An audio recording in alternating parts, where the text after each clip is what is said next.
Welcome to Basketball Heads Live. I'm your host, Glenn Poole Harding. And tonight, we're going out to Shaolin. Let's do it. This basketball head is the head coach of St. Joseph by the Sea. You know, the Vikings. He's a native of Staten Island and attended St. Joseph by the Sea as a student athlete, playing both basketball and baseball. There's nothing better than going back to your alma mater and giving back. This basketball head was also a 4-year member of the College of Mount St. Vincent men's basketball program, you know, in the BX. And he was captain 2 years, similar to your guy. Upon graduating, he began coaching CYO on Staten Island. He stayed on the basketball scene and became the assistant coach at Molloy College from 2010 to 2012, before taking over at his alma mater, St. Joseph by the Sea. Now, completing his 9th year, going into his 10th year as the head coach. We want to see what his plans are for the future. This basketball head is also co-owner of I Work Basketball, an AAU program, camps, clinics, you know, this is what they do to give back. And they also run the Battle for New York College Showcase. So, without further ado, help me welcome to the show, St. Joseph by the Sea head coach, Mike Cortese. Y'all ready?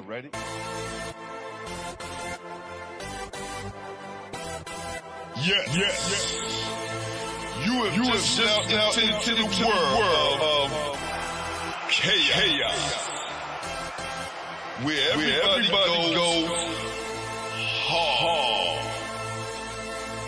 Come on. Go hard. Go hard. Go hard. Go hard. Go hard. Go hard. Or go home. Never back down. You gotta hold your own. Go hard. Go hard. Go hard. Go hard. Go hard. East Coast. Go hard. West Coast. Go hard. Midwest. Go hard. Dirty. Hurry up, everybody. Get online, buy your tickets, cause the game about to start. What's happening, my brother? Oh, man, thanks for having me, brother. Appreciate it, man. Man, I'm very excited. I'm glad that we can get this kicked off and me coming back out to the island, you know, and showing some love like you guys deserve, you know? I appreciate it. We always appreciate the Staten Island love. I love what you do with the show for all of New York City basketball, man. Keeping those great stories alive and, you know, especially for the younger generation, you know, bringing all the old timers back and sharing the stories. And more importantly, giving all the people still involved in the basketball community, an opportunity to talk about their program. And obviously it all comes back to how it could help the kids that they're involved with. So I appreciate you, man, having me and let me talk about Staten Island basketball and my guys over at St. Joe. So thank you. No, it's all good, man. We want to document this history so, you know, like you said, the kids can go back and research and get these stories and get something out of it, because it's never going to be the same again. Absolutely. I love hearing stories, man. Even to this day, you know, I could sit in a room for hours. You know, every year, you know, before COVID, me and the girls' varsity coach, Coach Susak, we attend the old timers dinner in Brooklyn every year. And tonight we always look forward to just hearing all the old stories, you know, from guys in New York City. So obviously, what you're doing, I think it's great. You know, keep everything alive. So, who introduced you to the game? Who introduced to the game? I don't think I really started playing ball till about 4th or 5th grade, which nowadays, you know, is unheard of. You know, we got the kids in preschool. You know, I already got my 2-year-old diving on loose balls.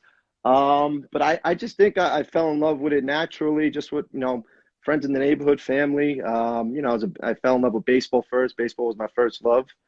But, you know, I was lucky enough to grow up in a neighborhood where we had a lot of kids always outside playing. My family was big sports people. So I just always had a love for sports. And then I just fell in love with the game, everything about it, you know, the competitiveness, you know, the fast action, the speed, you know, so it was just, I can't pinpoint the exact person or moment, but I think it was just a culmination of everything when I was younger. Family, close friends, you know, guys in the neighborhood.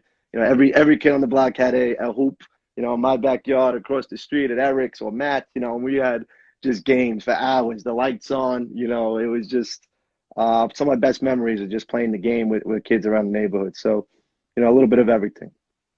Yeah, man. Those were the days. I started out playing baseball as well. And I always tell a story. When my friend Kim Kiss got hit in the eye and I saw his eye swell up, I left with him. I was like, That's it for you. that I was done.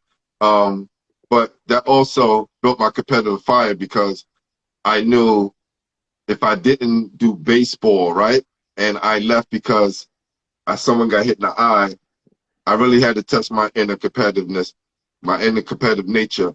So I started playing football. Okay.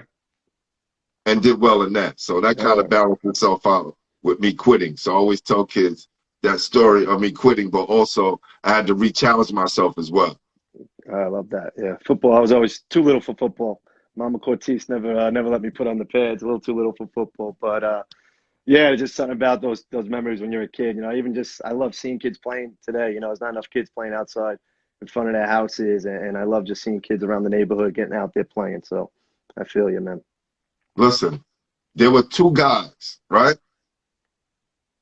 Two white guys in middle projects in Bed-Stuy playing basketball. So, I'm walking, I look from a distance, so I walk in, and I was like, yo, it's like, where you guys from? You guys from there? He said, yeah, we're from in Bushwick, in the next part of the neighborhood. And I was like, what made you guys come over here and play basketball? I'm not offended. I'm happy. Nobody's on the court. So you guys out here playing, two old, they were grown men. And it was like, yo, we love the way the court looked. And it's the neighborhood court that I got fixed or whatever. So I was like, wow. And where you guys from originally? Well, we're from Worcester, Mass. We moved down, a couple of years ago. We loved the court. We wanted to play some ball. Perfect court, nice. We love the colors. So I was like, you mind if I interview real quick? Mm-hmm. And that's what I posted earlier today. No, I love it, man. That's one of the positives that came out of all this COVID crap. I think an increase in people getting outside. Obviously, it's, before they open the courts, you're seeing kids are outside playing with their parents or their friends. And now, I love the increase in outdoor leagues and seeing kids on the court again. So one of the little bright lights out of all this COVID crap is definitely seeing that increase in kids and of all ages, grown men outside playing ball again. So it's and bringing people together, Absolutely. That's what the game does. So for sure. Yeah. So who was the best player in your neighborhood when you was coming up? Come on, man. No. Talk that talk, Mike. Let them know. No, man. Like I said, I was lucky, man. My neighborhood was great. Just kids of all within a tight age range. I tell stories. I remember getting dropped off from a parent, one of our parents going around a few blocks to play the kids from Buffington and down to we had a great competitive nature in our neighborhood. So, we played by the seasons, whether it was, stick ball or roller hockey based on the season. We were always outside playing, but it got competitive. And I really, truly feel, whether it's playing against my uncles or my best friends across the street, down the block, that's really where that competitiveness really built from. We never took it easy on each other. Mike, that wasn't the question. I want to know, like, who was the best player in the neighborhood? Who was the guy that everyone was like, yo, I have him, want to play with him, or be like him? Who was the guy? It's a tough question, man. Tough question. I had a couple of years on some of the guys, so, I had a couple of year advantages. But every kid brought a little something different, man. My man Brady was a tough lefty. Mike, was it you? Was it you in the neighborhood that guy said, you know what? We had to get on, we got to get on Mike level. Maybe. It depended on the day. Okay. But, on my home court, I'll take the nod. In my backyard, I knew all the bounces. But, when we went around, everybody has the friendly bounce in their backyard. They know which way the rim bounces. But, definitely some of the best memories growing up playing ball in the neighborhood with some of your friends.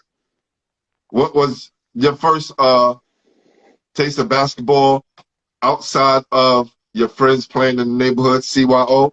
Yeah, CYO basketball, man. Luke Unfortunately, CYO, yes. Staten Island, I think, obviously it's great basketball in all the boroughs, but Staten Island really does a tremendous job with their CYO program for all these years. Unfortunately, these last couple of years have been rough, and there's definitely been some bumps in the road. But man, Our Lady Star to see, CYO. I mean, the gym was the lunchroom, it was the cafeteria, it was everything. Whether it was there was a divider up, half court for one day. We didn't have, God bless, we have a beautiful parish with these beautiful gymnasiums now. But I'm sure everybody's childhood memories, those CYO. A couple of days a week, getting out there, playing with your local parish.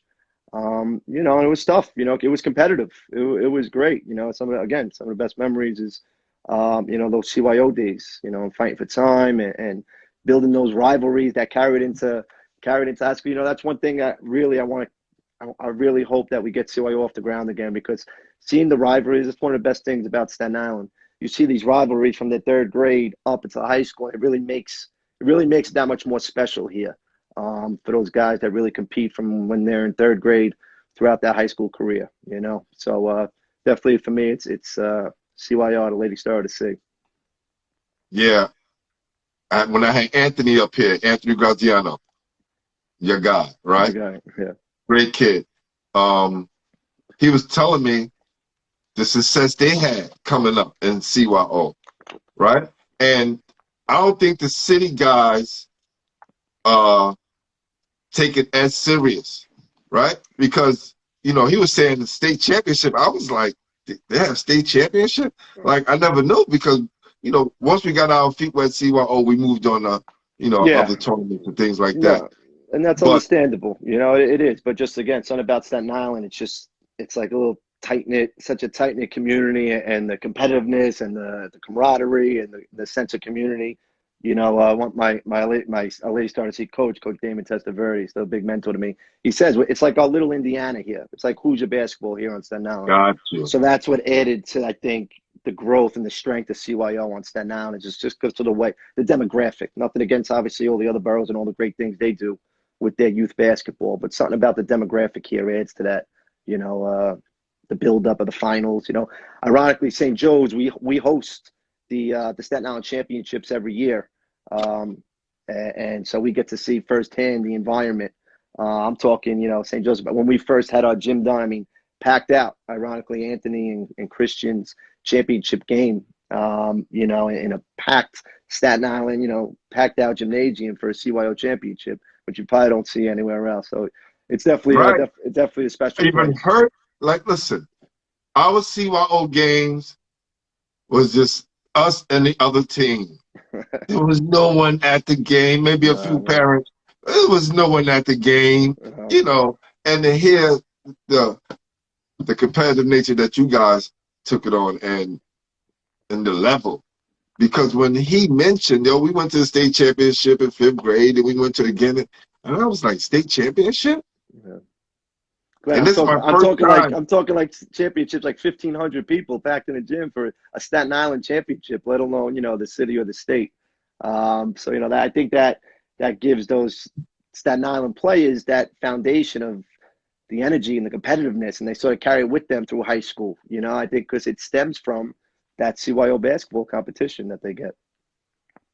Yeah, it was last summer when I first saw Anthony play. I didn't know it was him until my guy, we started talking. It was like, yo, gee, that's the same kid. I'm telling you. And then I spoke to Neil Barrow, right? He confirmed it again. He was like, no, that's the same kid. I was like, oh, he's tough. And this is before the interview. This before interview. I would just go down. Eric Hicks is my guy. One of my sponsors as well early on. Very good supporter. Yes. And I would go to the gym every now and again, and be some team from Staten Island playing. And I would see this kid getting off, and I was like, okay. And I just took note, and I was just sitting, not knowing later on I'll be interviewing this kid and, find out so much about his life and, his triumphs and things like that. What does it mean and to have a player like that?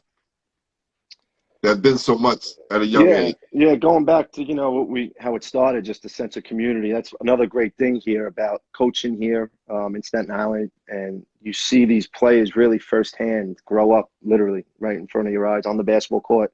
You get to build a relationship with the families, and everybody really has a tight knit relationship. So seeing firsthand a young man like Anthony develop from literally from third grade on, and to overcome the health issues he dealt with at such a young age, that's just so admirable the way he handled it. And again, seeing it firsthand as he went through it, and to be able to return to the court says a lot about a young man's toughness, about his not only his physical toughness but the mental toughness. Something a lot of all coaches preach. And then seeing it now, now reaching at the higher level, at the varsity level, it's the best to see that growth of a young man, and no matter what path they have along the way. I'm sure if you ask any coach, that's the number one thing that they love most, is seeing that, and then seeing the finished product, which really isn't the finished product. When they graduate, they just get warmed up. We always tell our guys, you're stuck That's with right. us. You're stuck with me for life. I tell my players, whether you like it or not. But going back to Anthony, like seeing his physically develop and put in the work, but again, it's more so the mental growth and seeing him mature and being able to go roll with the punches now a little better at the varsity level. I think it comes back to having to deal with that adversity earlier on. So he's making a fantastic transition, both physically and mentally. Yeah, the transformation. Ooh, I put him up the other day. He looks like a man child. They put in the work. A lot of these young men, they put in the work. We're going back to my guy, Coach Josh Suslak. He's the girls' coach, and we communicate every day. And he tells me if we're not in there as a group, he's in there by himself. He's running on the track. He's in the weight room. And goes for a lot of these guys. So the work will show. It doesn't happen overnight. But again, I can't stress enough how great it is to see him hitting the weight room and getting bigger, getting faster. But again, it's seeing his mental game develop and getting more mature and being able to deal with adversity. I'm most proud about that. Seeing that firsthand. Yeah. So I'm gonna go a little deep Staten Island for you right now, and we're gonna jump right back into you. Well, what does it mean when I mention names like, let me straighten this out, Cal McAloney, Greg Pedro, Sandy Brock, R.I.P., the Martin family, Guys. those names. What do those names mean to Staten Island? We talked about it at the start of the show on a big scale of New York City and how important it is to keep that alive. So picture that times 100, coming back to what we were talking about of the community here in Staten Island, and how those names will be hopefully names we hear forever.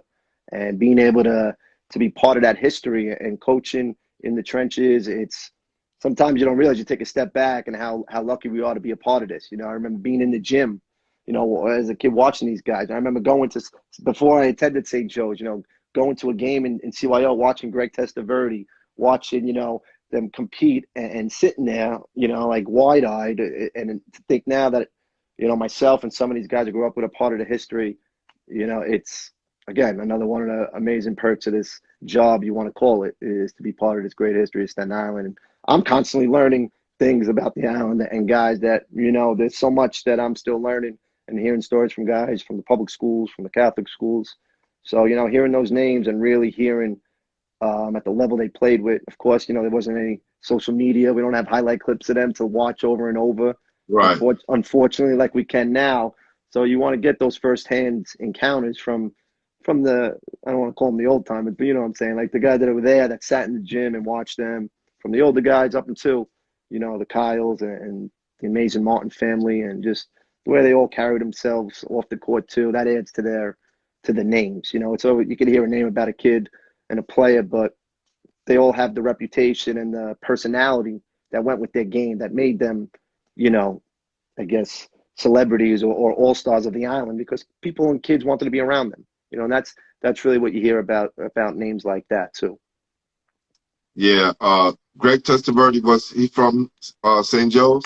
He's from St. Joe's, our lone Jakes winner. Again, his father was my eighth grade coach, a major mentor to me, and I still talk to him very often. And Greg, have him come down and try to get him involved with the program. He's always got my back, supporting me. And again, we went to our Lady Star to see together. I remember him looking after me like a big brother, and watching him play. And again, these guys, when you're a kid, and I try to tell our players, you're larger than life to some of these kids. They're literally looking up to you, not just physically looking up to you. They they want to come to the games and they watch you. And these kids, they're sort of like, they get to play the celebrity role to the younger CYO kid, and it's really cool, man. It's cool to see.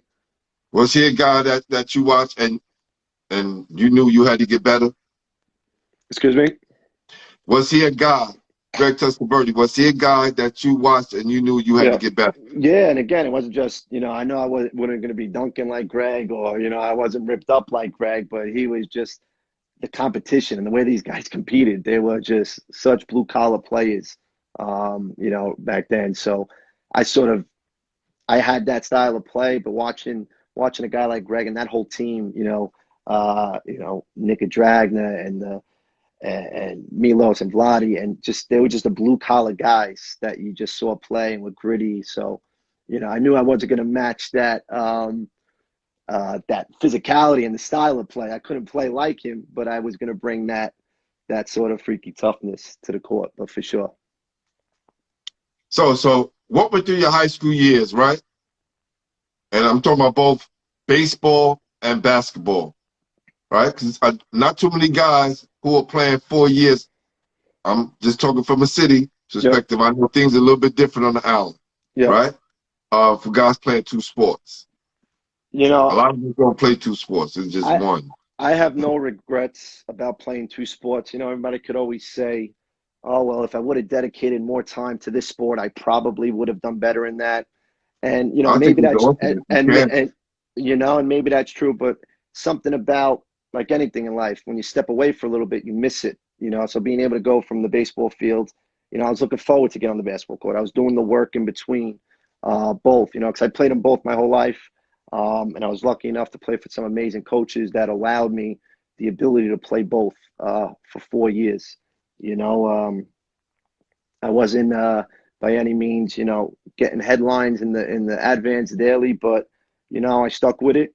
I tell a story to my kids each year and to some of the parents. My freshman year we had 19 kids on the basketball team. My coaches back then, they were just great guys, and I'm still, every time I see them, it's nothing but hugs and love and just making sure everybody's doing well. And we had a really talented group, 19 players. And to think now I have as a coach, at the time, to be a coach now and have to manage 19 players, it's not easy. And as a kid, you're not thinking that, you just want to be out there, you're competing. And I'll be honest, I must have been 15 or 16th guy at the time. In my head, did I want to be higher? Of course, we all do. And I want kids to want to be higher on the depth chart. But, a lot happens over the course of a 4-year career for guys, who can manage the academics, who could physically, put in the work to improve, and, who's going to stick with the sport. And, next thing you know, it's JV year and I'm the starting point guard. Or now junior year, it changed again. I got to play behind arguably one of the best backcourts we've ever had at St. Joe's, the Cadasco twins. Paul Cadasco, one of my dearest friends, and his brother Tom and Matt Fiorello. They were phenomenal guards, so I really didn't get that what made better. them, hold on, let's talk about them for a second. We're going to get right back into you. What made the twins so special? They wouldn't lose they didn't want to lose a damn chess match, man. They just talk about competitors. I mean, but talk about ironic too. I just saw Paul at the soccer field today. He had his son at the soccer field. I mean, we were in men's leagues, former teammates, best friends, battling. Paul's got the mouthpiece and all, and he's just a competitor. That's all it is. They just refuse to lose. That's really what it is. And that refusal to lose led to their work ethic. They were tough as nails, man. They were just 2 of the toughest kids ever to put on a uniform in Staten Island, for sure. Sometimes it's not always the guy who has the most talent, right? All guys, all girls, right? And you put up, those guys or girls who have a lot of talent against somebody who's really good and refuse to lose. And do everything within the rules to win. What made them lethal is that they had both. I mean, Paul was automatic; he could handle the rock. Tom was a tough lefty. Paul went on to have a solid Division II career at Molloy College, and that was my Molloy College connect. But yeah, they had both. Not only were they skilled, but they had that refusal to lose. So, getting to play behind them. It was difficult in terms of getting in the rotation, but obviously get that experience to learn from them only, prepared me more for my senior year. And even my senior year, was a role guy early on, rotation coming off the bench, not where I wanted to be, but that's the game, man. That's the coach's call. And, I was lucky enough to have a great run at the end of my career on the basketball court. Again, I had a phenomenal experience baseball. Our JV team won the city Archdiocese championship, one of the best sports experience, if not the best sports experience of my life, happened on the baseball field when we knocked off the 28-0 Farrell Lions, and so again, it goes to that sports experience. And then I had a nice run my senior year at high school. And I'll never forget that moment. My mom came out of the stands, 'cause my mom was always the loudest one in the crowd, and she happened to be sitting next to Coach Chuck Mancuso, the coach at Mount St. Vincent. And I'll never forget, we beat, I think, Sacred Heart at the time in an early round playoff game. And she comes down and she goes, "You have any interest in playing college basketball?" With a smile. And the thought, it wasn't even a thought in my head, to be honest. I'll be as honest as possible. I thought I was going to go to Pace, start a career on Wall Street, and that's it. And you never know who's watching. And I happened to have a tough little game. And I went from having my papers submitted to Pace University in the city. And then next thing you know, that game and Coach Mancuso being in the stand, sitting next to my loud cheering mother, changed my life. And it kept me in the game. And I might not have, I'm sure I would have stayed around it, but to this extent, probably not, So I was lucky enough to, be playing the right way. And here I was. Awesome moment for you, a proud moment for your mom. Yeah, for sure. Especially getting the news first. She gets to present it to you. Yeah, she did. Like I said, I'll never forget it. She gave Coach Mancuso was an amazing guy, my information, and and then we started that process. So it was a great 4-year experience. We won some games. We made some noise, but I'm just glad I took the route I did and stuck with the 2 sports for 4 years. Yeah. Do you think the Catholic school and the public school situation on the island makes you guys have a lot more competitive games, as if we're like in a city, they keep us apart? And when we do play, it's such a big thing, with you guys, it's an everyday thing. Coming back to, our opening discussion, it comes back to that community we have here at Staten Island. Unfortunately, it looks like we're not going to have it again this year with the PSAL restrictions. They're not allowed to play the Catholic school, so it's definitely heartbreaking. But yeah, Staten Island basketball, man, the Staten Island tournament's arguably, I'm biased, the best sporting event on the island, not even close, because of that the history there. And I'm talking packed gymnasiums, you talk about packed gymnasiums. So yeah, it's definitely not like a regular, and the Catholic high school has done a tremendous job with the flexibility, allowing us to have this league, our Staten Island League on paper, and still obviously our loyalty, we're Catholic high school members first, but to provide that flexibility for us to play in both, has always been, we're extremely grateful for that. Yeah, man. Like I told people, it's never going to be the same again. But we got to enjoy it while it's here, and the little bit of it that we have, we just got to make it the most of it. It's so cliche, Glenn. It's so cliche, but you tell these kids, you never know when it's going to all end. You never know. It's so cliche, and everybody says it, but unfortunately, it's so damn true.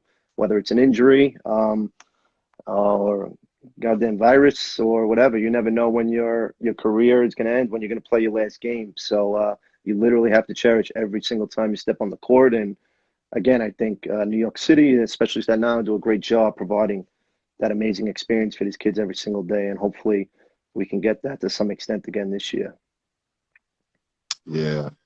So when you was on Wall Street, what kept you coming back to the game?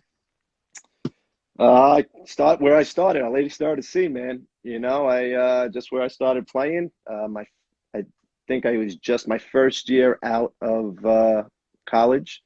I started working at Lehman Brothers September 2005, and that same fall I volunteered as a 6th grade C division volunteer basketball coach. And when I tell you, Glenn, it was one of the best experiences of my life, and I could tell you everything about every one of the kids on that roster. I mean, again, I coached them like it was, we were going to the Final Four, and it doesn't matter the division A, B, C. We tell these kids, every kid Listen, has a, as you supposed to, as a good coach, as a great coach. and I That's fell in right. love with it. Again, these kids made me fall in love with it, and one of the best, coaching experiences in my life happened. I mean, I had to be 22 years old. I just fell in love with it and building that relationship with the kids and the parents. So it started right back where my playing career started. I had a lady start to see as a volunteer coach. And, I did that for. What was the moment? What was the moment? What was the moment when you said, you know what? I'm walking away from everything and I want to do this. I want to be with these kids. I want to be with these kids. Instead of being on Wall Street making millions of dollars, what you could have been doing. Listen up, kids. Your coach is on Wall Street. Early, young, about to get it. You heard the company he was at? So listen, you have a good one. What was that moment? I was lucky enough to be able to pursue coaching all the while working. Did I sacrifice maybe some corporate happy hours or some corporate events that maybe I could have networked more and moved up the rat race chain? Maybe, but I wouldn't trade that time being able to hustle back, literally getting changed in my car, run into a practice, run into a game from work, for anything, because it kept me involved in the game, and it kept that competitive nature burning in me, coaching at the CYO level and all throughout. But I'd be lying to you if I said there was a specific moment that I made the change. With Lehman Brothers and everything that happened in 2008, we hit a little bump in the road, and I was lucky enough to, get back in another job on Wall Street at Night Capital. And I said, I'm going to give it one more shot. I was out of work for about 8 months, and all the while still coaching. At this time, I was at Molloy College. And again, another bump in the road. They had a little logarithm error, and the company lost some money, and I was the last in, so I was the first out. And I remember that moment, coming back to the moment being on the light rail, going home to Staten Island. I said, that's it. I'm done. I had to be 29 years old. I said, I didn't want to keep chasing, keep being that last guy in. And I respect and have so much respect for all my friends and people I know that are still in the financial industry. So much respect and admiration for them. It's such a tough business.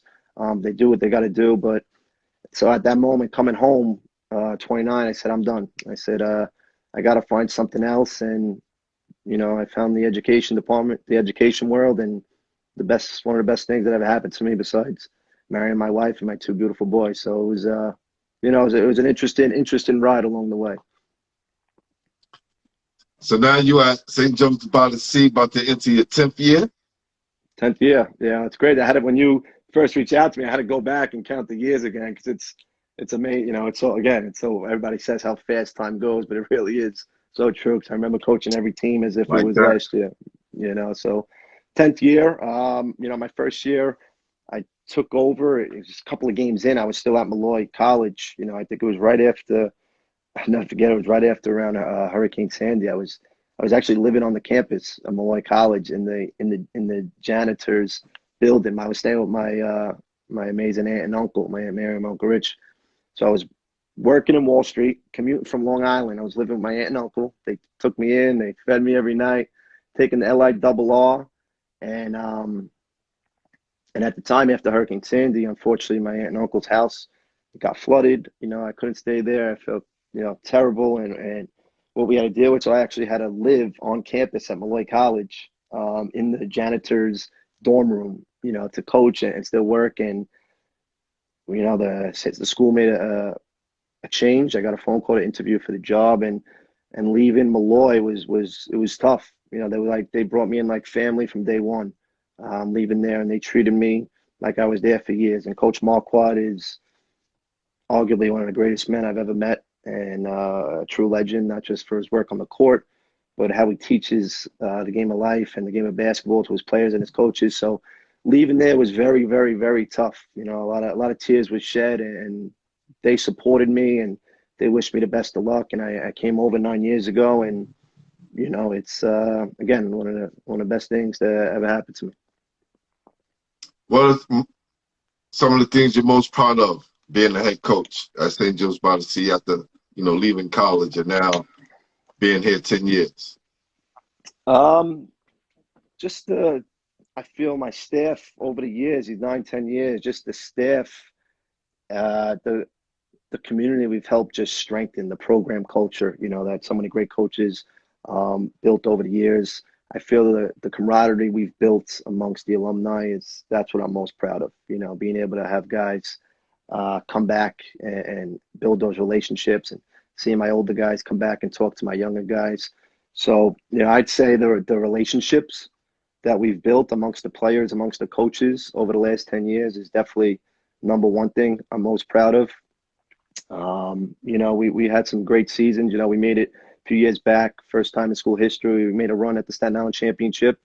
So of course, you want to, acknowledge some of those program moments, to be able to coach two of the school's all-time leading scorers in the Nicholson brothers, and, seeing firsthand their work ethic, their skill level. And, I could go on and on about some of these young men and what they've given to this. You guys had two more twins? No, they're a couple of years apart. They're not twins. Definitely years apart. Got you. But they were able to play 1 year together on Devin's senior year. Gerard was a sophomore, so they were able to share that 1 year of varsity basketball. Wow. And then number one and number two all-time leading scorers. So obviously there's a lot of stuff in between the lines that we're proud of and my staff is proud of. But again, I could go on and on about every coach and every player that's added something to these last 10 years and hopefully help put us in this position to really have a great 10th year here. All right. Who's number one and who's number two? The older one or the younger one? The older one's number one in points scored, and G's number two. And those kids have more. Those brothers have more wars. And ironically, their oldest brother Connor is on my coaching staff. He's one of my assistants.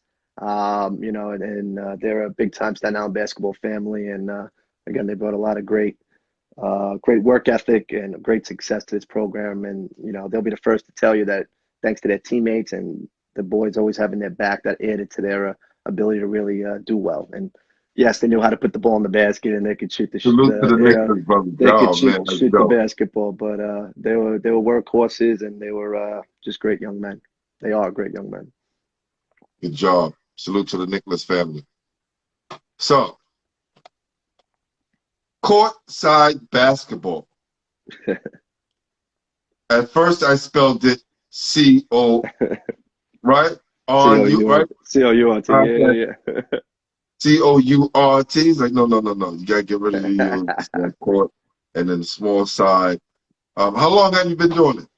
It was a passion project over the quarantine. I obviously took a little time off. I was able to have a exciting first season, but obviously with everything in the season and, the boys and the family, it's been put on hold. But just a great experience. One of the best things about coaching, about basketball, you can relate. Obviously, you live it firsthand, is the people you get to meet along the way through the game, whether it's through a podcast, whether it's through playing and coaching.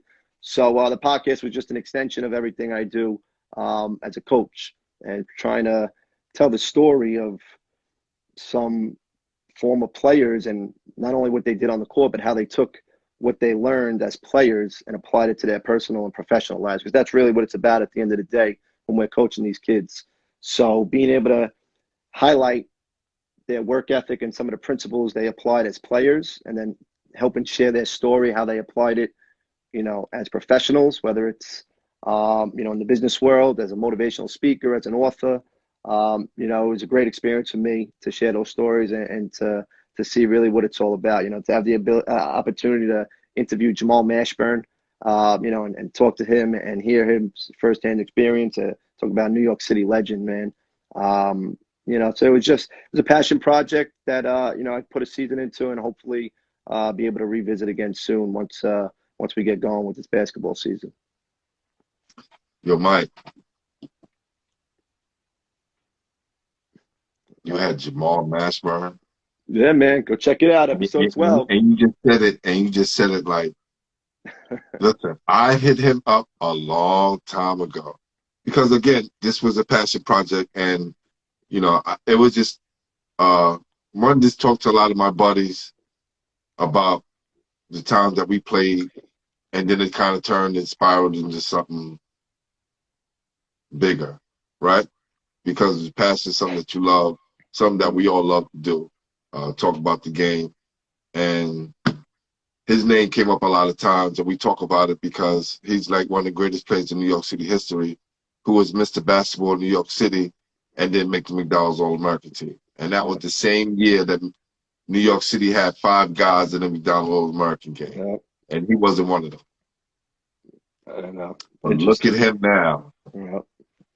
Listen, man, you want to hear his story? Check him out. I mean, what an amazing, amazing man, and just sees life through the right perspective. And so the history he talks about New York City basketball and hearing it firsthand from him was an amazing experience. And I told him I held up his basketball cards that I had from when I was a kid, and to think that be able to just chop it up with him was a really cool experience. So it's something that doing the How did you get podcast. that connect? Like, I'm not. You don't have to say it online. You have to say it I online. won't share it online, but like anything, just a few emails, tell your story, how you want to be involved. And, lucky enough, with his busy schedule, we were able, and a good friend of his business partner, Jonathan Sackett, who became a dear friend of mine, and another mentor, they were able to help pull it off, and to talk to him and guys like Chris Herron.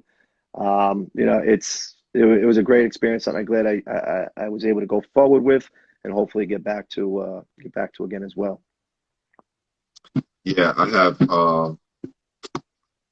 had F1 Whitehead from that class, Mo Brown, Derek Phelps is coming on. That 1990 class is considered the best class in New York City history. I bet, man. I bet. I would have loved the opportunity to be in a gym for one of those games. All right, so now we come to the part of the show. All right, hold on, because I know there's something else I wanted to ask you.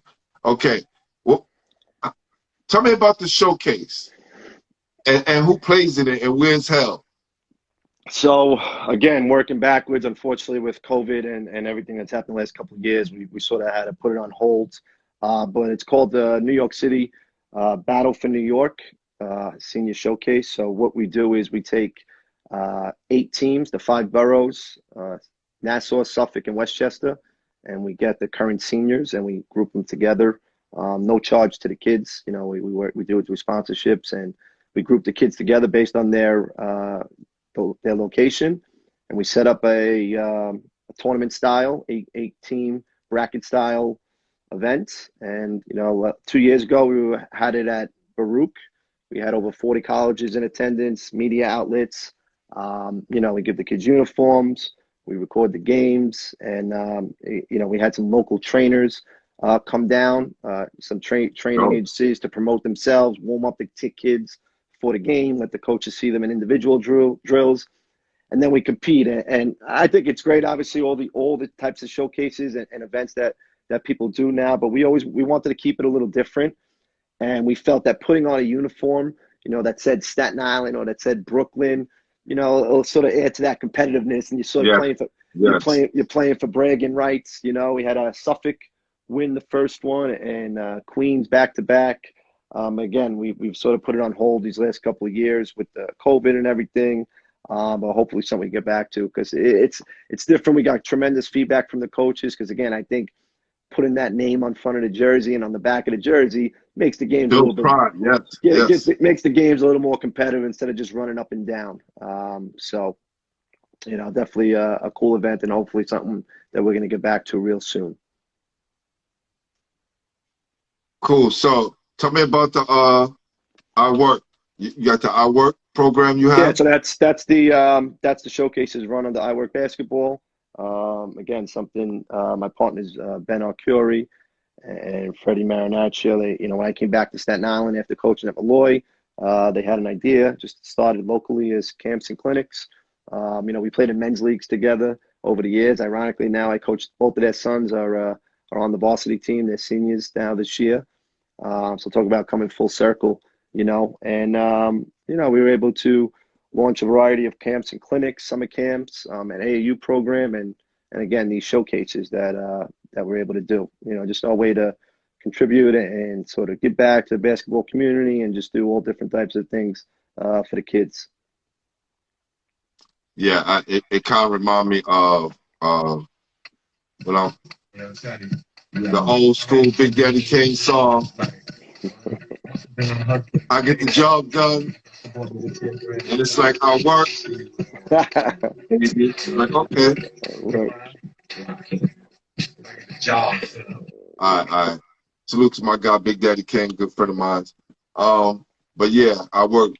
When I saw it and how it was taught, I thought it was dope. I could see that was a lot of shirts and kids, wanting to have that merch. And are you guys? Did you guys do it this year?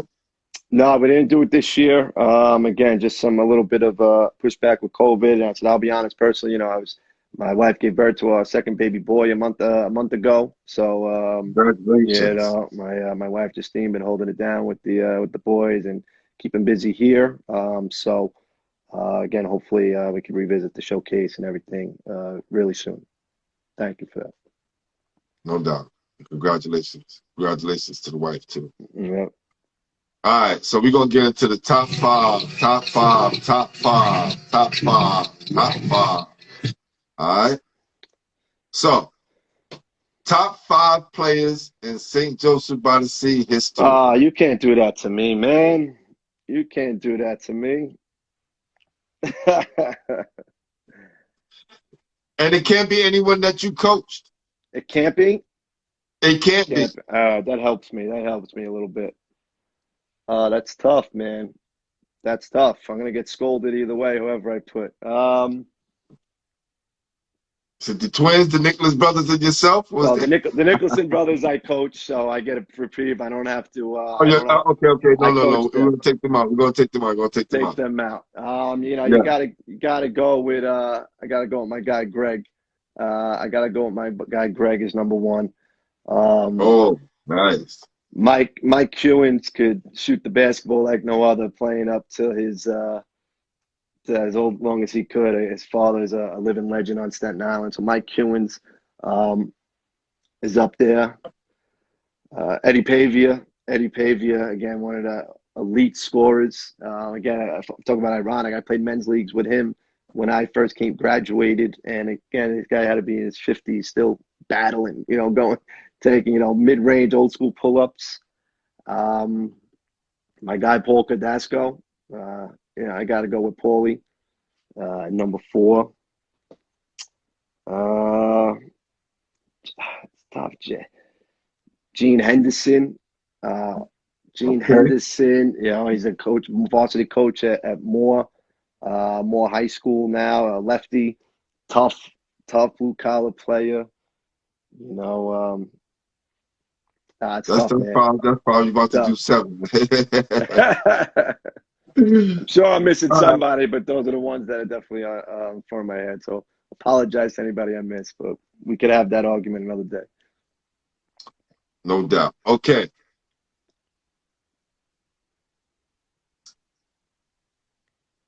Top 5 players in New York City history, if you have any history going on outside of Long Island. I mean, Staten Island.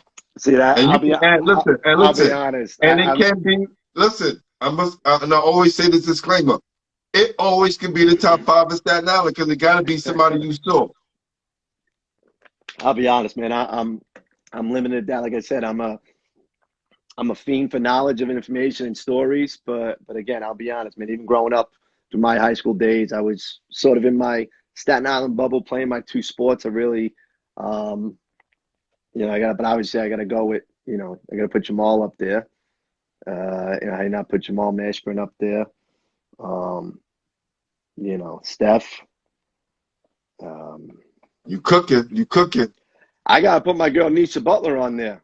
There you go. I interviewed Nisha, holler at me. You're supposed to been on here, Nisha. Let's go. She was on my podcast, and I saw I saw you shouted her out, and she'll be on here too. Yeah. So we'll get Nisha on here. So I'm gonna put Nisha on there. First girl player in New York Gaucho history. So she was a pioneer for that program, which is obviously You know, one of the greatest programs, AAU And the program. #1 scorer in New York City history. History. There you go. Female and male. Yep. There you go. Fun fact. So how could you not put her on the list? I think I can end there. Come on, that's a solid 3. I don't want to break after those top 3. It's top 5, not top 3.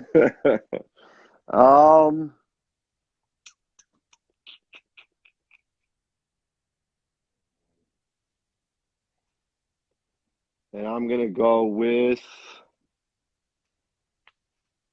It's tough, man. It's tough. I'm trying to give some of my Staten Island guys Yeah, give them some love, fam. This is some what love. we're doing. I see. Let's see. Give Staten Island some love.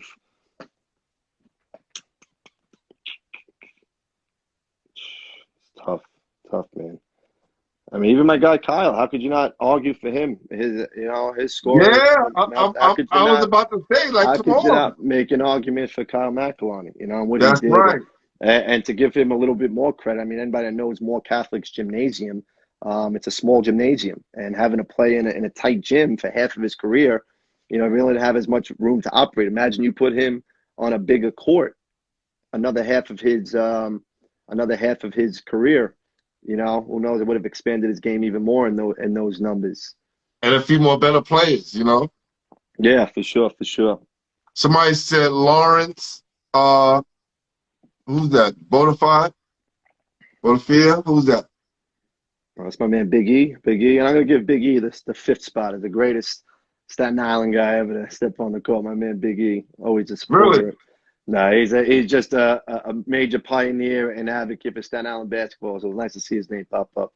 He's always always doing the right thing for Staten Island and all the kids he coaches. And he's a vocal guy for Staten Island basketball. So I gotta love Big E.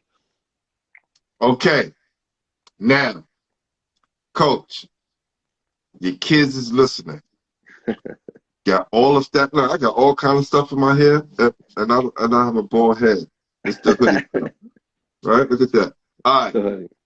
So, yes, one more piece. There you go. You good now. I need to know this, Coach. All right. And it's your perspective, but you're from Staten Island. So I'm going to ask this question. Okay, let's go. Top 5 MCs. Oh, come on, man.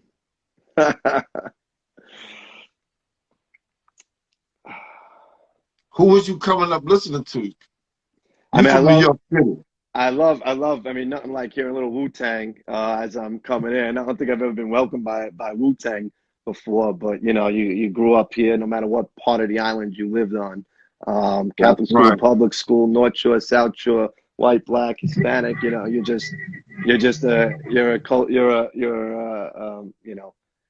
an extension of Wu-Tang Clan. So, you know, Wu-Tang was definitely always pumping out there. And those episodes, that show, I'm hooked, and I'm trying not to watch it all. I'm just gonna let it go to the whole series and then binge watch it. I heard about it. I haven't seen the new one either. You know, I watched the original documentary, and I thought that was an amazing, so well done. You know, talk about Listen, I heard the TV show way better. Way better. But it's with actors too, right? It's not actual like documentary film. It's actors. No, it's actors. It's guys playing them. Yeah, I heard. Everybody said the same thing. So I'm gonna check that out. But you know, let's just keep. So that's 9. That's top 5. They're 9 Wu-Tang members. I'm a Method Man guy, man. I mean, I know it's standard, but you know, it's not about Method Man and the Tikal. Like I remember senior year high school. I think that's the song. Judgment Day. I think we ran out to, you know, certain things you never forget, but I remember running out senior year to Judgment Day, for sure. You know, and Jay-Z, obviously growing up, you know, always Jay-Z. I remember going to Curtis, you know, I had, you know, hearing that pumping when they run out, you know, they had put that intimidation factor on you early. So always with Jay too. Man, you threw me off keel here. I was just thinking strictly basketball, New York City basketball. Now you got me completely off the hinges now. That's the other side of the basketball, you know, my life as a hip hop guy. Yeah, man, it's part of the culture. It's part of the environment. It adds to the keeps the blood pumping. It's the words that you remember, whether you're on the court or watching. So I feel you. I definitely get that perspective. Yeah, yeah. I actually rap with Jay-Z on the Stretch Armstrong and Barbados show with Big Daddy Kane. Wow, look at you. Look at you. I was happened to be at Kane's house, and we was about to eat dinner, and there was a knock on the door, and he'd actually come to get Kane, and Kane was like, "I got my guy." Say he was like, "Bring him." Look at you. This is before his album came out. He actually played the song with Foxy Brown that was going to be a single. He played the tape of that song that night for us. The tape. Remember the tape. Very cool. The tape. I'm from that era, fam. Yeah, hey, same here, man. Come on. That's right. All right, Coach. Listen, I'm glad you was able to come on the show and chop it up with me. I appreciate you. It's long overdue, so I'm glad we got a chance to chop it up tonight. Listen, man, I'd love to see you this season. We got a lot. We're keeping busy in the fall. Our program. I think the city has done a great job putting events and games together to get these teams out there in the preseason, get them playing, get them in front of coaches. Wednesday, our gym is going to be open at 5 o'clock. We have an open gym at St. Joe's at 5 o'clock on Wednesday. If guys want to come down, it's open to all media, all college coaches. So I'm excited to do that. We have a string of them going on Staten Island because, we understand when college coaches want to come out to the island, it's a trip. We get it. It's definitely a little out there and sometimes with a forgotten borough. So, we're trying to string together a series of open gyms to make it worth the media's time to come stop at different gyms in one trip. So we'll definitely have our gym open to our guys. Definitely just want to end with just giving a lot of love and respect to all the programs out there. It's great seeing the coaches and the players out there, whether it's outside or in the gym, trying to get as much work in to hopefully have some type of season, and my guys have definitely been out there as well as all these other programs. So it's been an exciting summer, and hopefully we can get the season off without a hitch. Come Thanksgiving Eve for Staten Island. Thanksgiving Eve is opening night on Staten Island. Again, okay. Going back to what we talked about, the packed gyms. We open up against Monsignor Farrell, one of the top programs in New York City, our rival, you can call it. It's guaranteed. I don't know what restrictions now, but I'm talking opening night, 2,000, 2,500 people. So, we want to get these people out there. Come see us. Come check out Staten Island basketball. It's part of the reason, I love what I do with not just with Iowa basketball, but with, all the coaches always try to support each other, get our kids some exposure, because even talking to college coaches through the showcase and guys that have been coming down to open gyms, they get it. They get it that sometimes, unfortunately, our kids go unnoticed, whether it be because of a stigma, because they think, that the plays ain't good, the programs ain't good, but they couldn't be more mistaken, and we get a lot of love and respect from all the city programs over the course of the year. So I'm just appreciative to be part of this New York City basketball thing. So, hopefully, we'll get to see a lot of each other come the start of the season. I'm definitely going to make my way out there, Coach. Definitely. You're going to see me soon. Doors open, to give you some Staten Island hospitality, or doors will be open. We'll get you some good Staten Island Italian food. Have it waiting for you. All right. I appreciate you, Coach.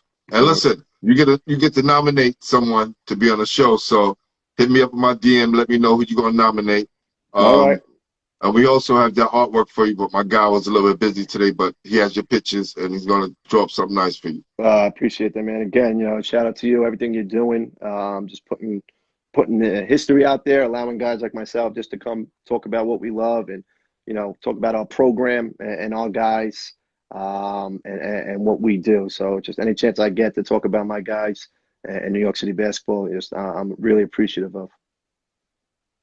Anytime you want to come on, just hit me up. All right? Because this platform is for you guys. Yeah, definitely. It's definitely obvious, the way you do it and the way you put guys that allow them to tell what they do for their kids and for their players and for their program. So, Salute to you, brother. All right, my brother. Peace. Peace. Listen. We all know that New York has 5 boroughs. Sometimes Staten Island gets forgotten about. We want to make sure that don't happen. I mentioned that before, but we got to make sure that we recognize our brothers and sisters on Staten Island. They've been putting in a lot of work for years and still doing it. And it's nothing like having that community. Nothing like it. So, the other 4 boroughs, let's make it our job to make sure that we include Staten Island. I want to thank my guest, Mike Cortese, and the whole St. Joseph by the Sea family. See you soon. I'm Glenn Pooh Harding. We signing off. The official home for New York City basketball. Peace.